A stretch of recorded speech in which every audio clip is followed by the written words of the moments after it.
Hey everybody, Coach McGuire here.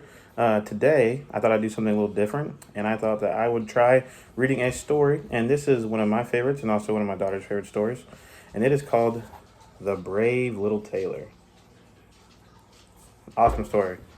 So, and the funny thing is, I remember reading this story when I was little, and that was awesome that I could read it to my daughter when she was little. So, "The Brave Little Tailor." So it starts off like this. It says, once there was a town in terrible trouble. A huge giant lived nearby. Every time the giant sat down on a house, he crushed it. Everyone was afraid of the giant would crush their house too. Yikes. Oh.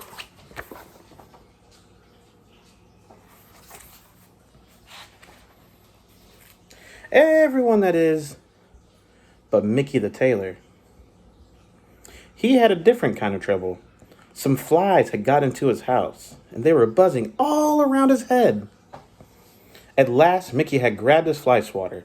He slammed it down on the table. Whoop, sorry. He picked it up and he counted 7 dead flies. Wow, he said. 7 with one blow. I must tell someone about this.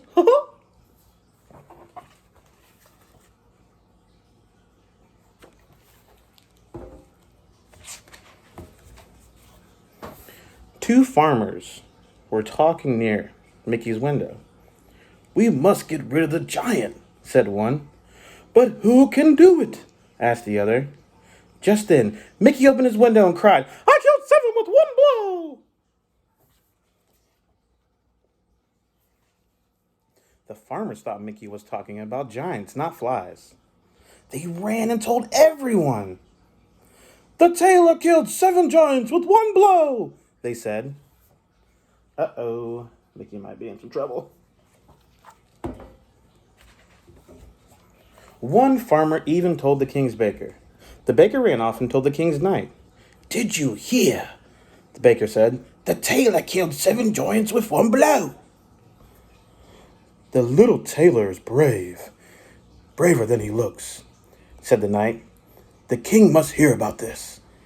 And he ran off to the king. Uh-oh.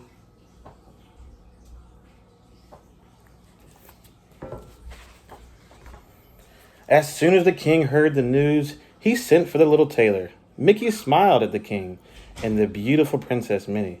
Gee, thought Mickey, maybe the king wants me to make him a new coat.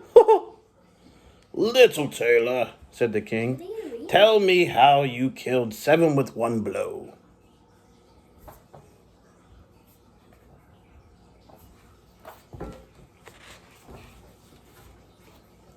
Well, said Mickey, it was really nothing. They first came at me from the right. Then they came at me from the left. Suddenly, they were all around me. So then, I let them have it. They never knew what hit them.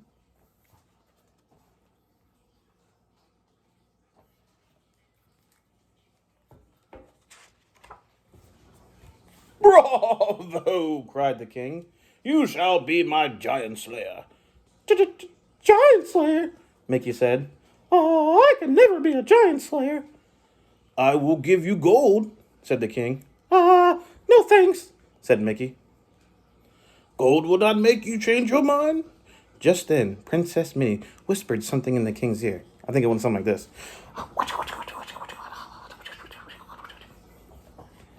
Oh, of course, said the king.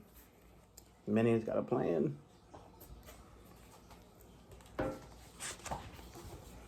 Little tailor, the king said, if you will be my giant slayer, you may marry Princess Minnie.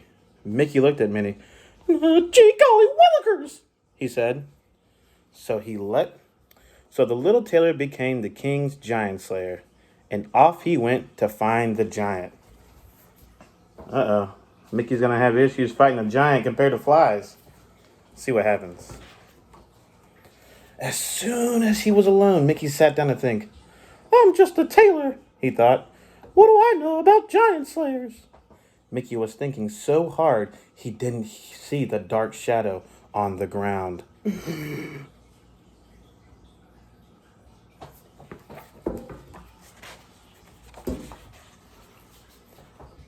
When he did look up, he saw a huge foot. It was the giant about to step on him. But Mickey was fast. He ran to the first thing he saw, a wagon full of pumpkins, and he jumped inside and hid.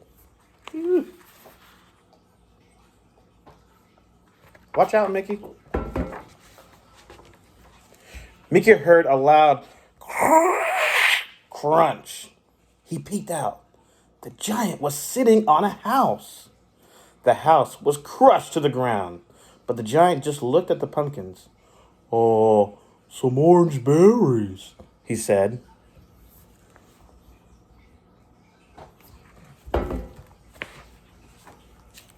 The giant reached down and grabbed a bunch of pumpkins. Without knowing it, he grabbed Mickey too. The giant opened his mouth and he popped the pumpkins in. But Mickey was fast. He grabbed the first thing he saw, the giant's mustache.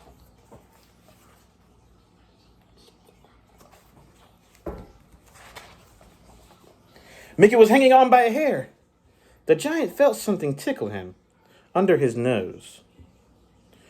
"Darn fly," said the giant, and he caught Mickey between his fingers.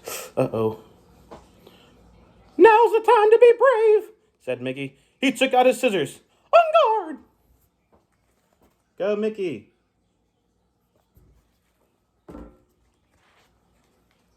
And he poked the giant in the nose. Monk.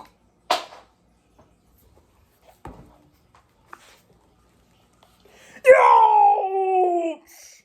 cried the giant. And he slammed his hands together. But Mickey was fast. He jumped to the first thing he saw, the giant's sleeve. Now the giant felt something tickle his arm, so he reached into his sleeve to get it. But again, Mickey was too fast for the giant. He cut his way out of the sleeve with his scissors.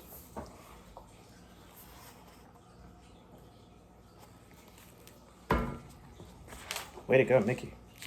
Then Mickey took out his needle and thread and he began to sew very fast. First, he sewed around the giant's fingers. Then he sewed around the giant's sleeves together. Next, he wrapped the thread around the giant's nose. But he didn't stop there. Good job, Mickey. Finding the positive in the situation. Around and around went Mickey. Around and around and around with thread. That probably looks like a little bit of fun. That'd be a fun PE game.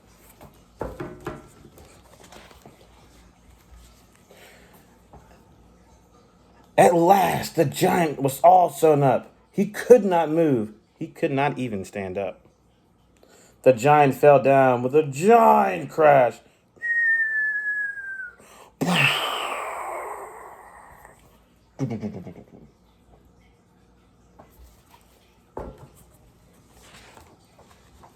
Everyone in the town heard the crash and they ran to see what it was.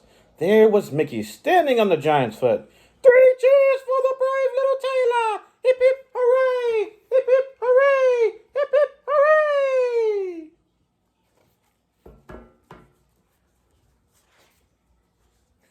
They carried Mickey back to the castle. Minnie was waiting at the gate. Soon, the brave little Tailor and the beautiful Princess Minnie were happily married. And to think, it all began with 7 dead flies. So, guys, that is the end of the book, The Brave Little Tailor. You'll have to let me know what you think. You have to let me know if Coach did okay with his voices. This is a fantastic book, and they actually have an animated version, too. So you can go check that out, maybe with your mom and dad. So just remember, Coach loves you. God loves you. Coach, out.